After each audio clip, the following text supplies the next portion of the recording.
Hello learners, आज हम लोग बात करेंगे स्कीम्स और स्कीमा। यूपी टेट और सी टेट में जो क्वेश्चन पूछे जाते हैं इन दोनों से कन्फ्यूजन भी रहता है कि स्कीम्स क्या है और स्कीमा क्या है। इसी कन्फ्यूजन को दूर करने के लिए बड़ी सिंपल और सरल सी वीडियो आपके लिए बनाई गई है।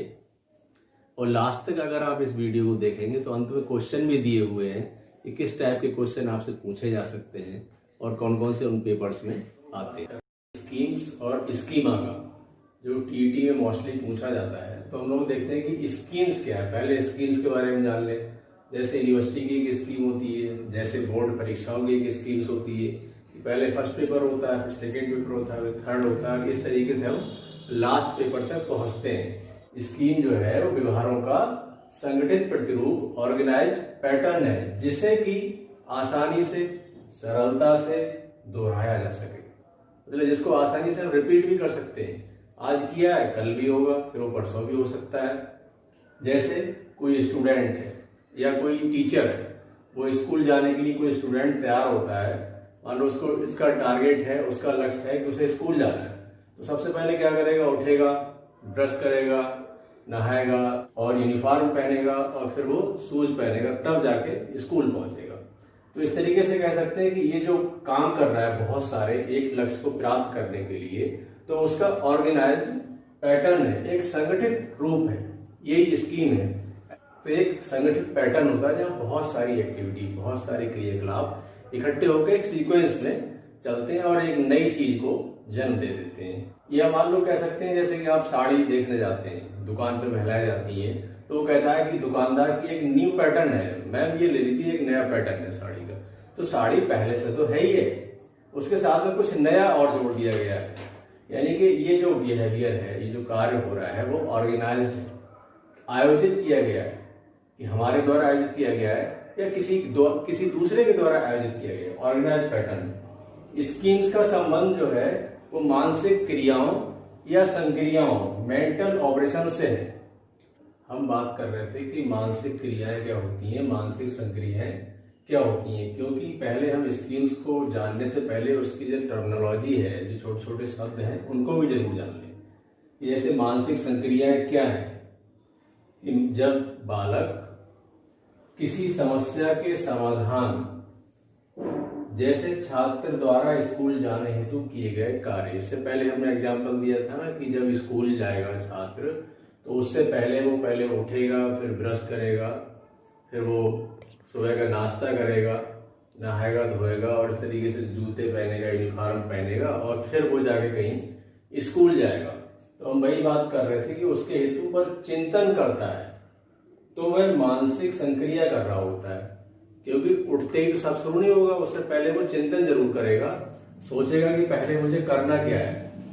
तो वो कोई एक काम, फिर दूसरा काम, फिर तीसरा काम, इस तरीके से कामों को करता चला जाएगा और फिर चिंतन के बाद ही वो उस काम को अंजाम तक पहुंचाता है कि अब वो स्कूल जाएगा लास्ट में। तो हम कह सकते हैं कि जो थिंकिंग है वो इसका प्रमुख टूल है। थिंकिंग, चिंतन मानसिक क्रिया का प्रमुख उपकरण है। अगर चिंतन नहीं करेगा तो शायद वो काम को वहां तक नहीं पहुंचा पाएगा, वो अंजाम तक नहीं पहुंचा पाएगा, वो स्कूल शायद नहीं जा पाएगा, हो सकता है लेट हो जाएगा। कॉग्निटिव स्ट्रक्चर, संज्ञानात्मक संरचना की एक्शन या क्रिया ही मेंटल ऑपरेशन है। यानी जो हमने संरचना, जो हमने दिमाग में अपने सोच रखा है, अब उसको हम एक्शन रूप में ले आए, उसको हम करने लगे, तो बस यही मेंटल। जैसे कि हम देख सकते हैं कि स्कीमा एक मानसिक संरचना है, एक मेंटल स्ट्रक्चर है, जिसका जनरलाइजेशन, जिसका सामान्यीकरण किया जा सकता है। अब ये सामान्यीकरण क्या होता है, पहले ये समझ ले। जैसे मान लो कि 8 से 12 माह से पहले अगर हम किसी बच्चे को कोई वो दिखाते हैं, कोई खिलौना देते हैं और कह देते हैं कि वो खिलौना जो है कौवा ले गया, चिड़िया ले गई, तो वो मान लेता है कि ले गई, ले गया होगा। लेकिन 8 से 12 महीने के बाद में अब वो इधर उधर खोज शुरू कर देता है उसकी, कि वो खिलौना कहाँ गया है। अगर आपने पीछे छुपा लिया है तो पीछे छुप के देखेगा, आपके पीछे घूम के आएगा और देखेगा कहाँ छुपा गया, कहीं चादर के नीचे है, कहीं तकिया के नीचे, कहाँ छुपाया गया है। फिर जो जैसा बड़े लोग करते रहते हैं उनका वो अनुकरण करता है, इमिटेशन करता है, और उसके आधार पर जो पूर्व ज्ञान था, पूर्व परिस्थिति के आधार पर एक नई परिस्थिति को वो समझ लेता है।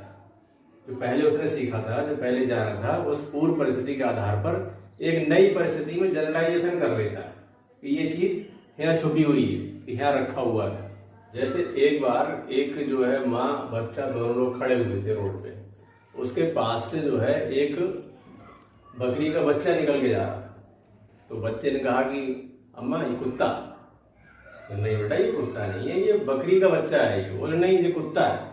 अब आप यहाँ पे समझ सकते हैं जनरलाइजेशन क्या है, सामान्यीकरण क्या है, किस आधार पे किया उसने कि उसके भी 2 कान हैं, 2 आंख हैं, 1 पूंछ है, 4 पैर है। उसी आधार पर वो सामान्यीकरण कर दिया उसने। जो पूर्व ज्ञान था, जो पहले से सीखा था उसने, जो इसका स्कीमा था, उसके स्कीमा में अभी सिर्फ जो है मेंटल संरचना में सिर्फ वही फीड है, मानसिक संक्रियाएं, मेंटल ऑपरेशंस एवं संज्ञानात्मक संरचना, कॉग्निटिव स्ट्रक्चर से संबंधित संप्रत्यय कॉन्सेप्ट है। ये जो स्कीमा है ये इन दोनों से संबंधित है। पहले ही हम बात कर चुके हैं मेंटल ऑपरेशंस में, जहां पे हम किसी कार्य को लागू करते हैं, किसी कार्य को स्टार्ट कर देते हैं कि अब वो एक्शन में आ गया। जैसे हमने कुछ सोचा और उसके बाद में थिंकिंग के बाद में हमने कार्य शुरू कर दिए, तो ये मेंटल ऑपरेशन है।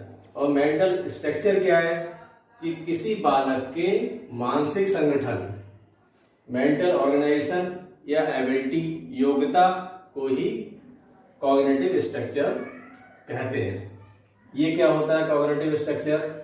जैसे मान लो कि बच्चा जो है 7 साल का और 3 साल का, दोनों में अंतर होता है क्योंकि उनका स्कीमा अलग अलग है, उनका मेंटल लेवल, उनकी मानसिक योग्यता अलग अलग है। उसकी मेंटल योग्यता है, उसी के आधार पर वो जनरलाइज करता है, किसी चीज के लिए सामान्यीकरण करता है। ये एक ऐसी मानसिक संरचना है, ऐसा मेंटल स्ट्रक्चर है जो किसी वस्तु के बारे में सूचना की प्रक्रिया, प्रोसेस के लिए एक रूपरेखा, डिजाइन, नियमों का संग्रह, कलेक्शन ऑफ लॉज प्रदान करती है। मतलब ये डेफिनेशन ये बताती है कि जो स्कीमा है ये डिजाइन और नियमों का संग्रह हमें प्रदान करती है। जैसे ये क्या है डिजाइन? जैसे मान लो कोई हम मकान बनाते हैं तो पहले एक लेआउट बनाते हैं, एक रूपरेखा बनाते हैं कि यहाँ पर किचन बनाएंगे, यहाँ बाथरूम बनाएंगे, यहाँ पे ये बनाएंगे, यहाँ लॉबी बनाएंगे। तो इस तरीके से एक डिज़ाइन पहले से तैयार कर ली जाती है। फिर दूसरा और तरीके से हम जनरलाइजेशन को सीखें। जैसे मान लो हम किसी गांव में गए, किसी कॉलोनी में गए, हमने कहा ये घर किसका है, बोले साहब टीचर का है। ये घर किसका है, टीचर का है। ये घर किसका है, टीचर का है। तो हम लोग जनरलाइज कर देते हैं, इसका मतलब पूरी सारी कॉलोनी के टीचरों की है क्या, सारे इस गांव में शिक्षक ही रहते हैं। तो ये जनरलाइजेशन है, सामान्यीकरण है, जो हमने रूपरेखा बना रखी है। ये हमारे पास में जो नियम है, ये हमारी स्मृति, मेमोरी में इकट्ठी मौलिक इकाइयाँ, ओरिजिनल यूनिट्स होती हैं। जैसे कि मकान की यूनिट एक ईंट होती है, हमारी बॉडी की यूनिट एक सेल होती है। ऐसे ही ये भी एक यूनिट है जो हमारे लिए, जो पहले छोटे रूप में होती हैं, फिर धीरे धीरे वो बड़े रूप में होती चली जाती हैं। कि पहले मान लो स्कीमा छोटा है, छोटा बच्चा है तो कम सोच पाता है, तो थोड़ा ज़्यादा सोचेगा, फिर और ज़्यादा सोचेगा। तो इस तरीके से ये यूनिट जोड़ जोड़ के हमारे बड़े स्कीमा को तैयार कर देने। जो कॉग्निटिव स्ट्रक्चर, संज्ञानात्मक संरचना दी है, तो यहाँ पे हम देखते हैं कि अब इस लेवल पे मान लो किसी बच्चे को पढ़ाया जा रहा है तो 2 वर्ष तक एक सामान्य सा ज्ञान घर पे दिया जाता है, चाहे वो थोड़ा सा सोशल हो, थोड़ा सा ABCD सीख ले, या थोड़ा सा वो छोटा बड़ा वर्णमाला के बारे में सीख ले, और नई ज़रूरत है तो उसको खेलने ही दो। तो उसका जो स्कीमा होगा वो सेल्फ सेंटर्ड होगा, अपने से ही मतलब होगा, उसको खाना पीना अपने खा लिया, पी लिया और खेल लिया, बस इतना ही है। और अभी उसमें पूर्व ज्ञान थोड़ा सा सीख रहा है। अब हम बात करें इस स्टेज में 2 से 7 साल में, अब उसने स्कूल को जाना शुरू कर दिया। 7 साल का है, 6-7 साल का बच्चा स्कूल जाने लगेगा। यहाँ पे जो चीज़ छुपा दी जाती थी 2 वर्ष से पहले, खिलौना छुपा दिया तो उसने मान लिया कि खिलौना अब नहीं है। लेकिन 2 वर्ष तक आते आते वो मान लेता है खिलौना कहीं पे छुपाया गया है, और वो ढूंढने का प्रयास करता है, वो जनरलाइजेशन करता है। तो यहाँ पे और सब्जेक्ट उसके लिए पढ़ाए गए, मान लो जनरल सब्जेक्ट पढ़ाने शुरू कर दिए कि मान लो उसे थोड़ा सा हिस्ट्री का ज्ञान दे दिया, थोड़ा सा हिंदी का ज्ञान दे दिया, थोड़ा सा मैथ का ज्ञान दे दिया, थोड़ा सा इंग्लिश का ज्ञान दे दिया। तो यहाँ थोड़ा थोड़ा ज्ञान होता है। अब उसका जो स्कीमा है, जो मेंटल संरचना है, कि उसकी जो योग्यता है वो भी थोड़ी है। अब यहाँ पे ज्ञान का विस्तार ये बढ़ता जाएगा, ये ज्ञान हिंदी का बढ़ जाएगा या इंग्लिश का बढ़ जाएगा या फिर मैथ का बढ़ जाएगा या फिर जो भी सब्जेक्ट है वो, अब उसका दायरा इतना जो था इतना हो जाएगा, फिर ये बड़ा हो जाएगा। और लास्ट में हम देखेंगे कि सिंगल सब्जेक्ट हिस्ट्री या फिर वो इंग्लिश या फिर वो हिंदी या मैथ, जूलॉजी, बॉटनी, केमिस्ट्री, कुछ भी सारे सब्जेक्ट को पढ़ लेगा वो। तो अब उसका जो ज्ञान होगा, जो मेंटल एबिलिटी है, जो मानसिक संरचना उसने जो बना रखी, वो काफ़ी बड़ी हो चुकी होगी।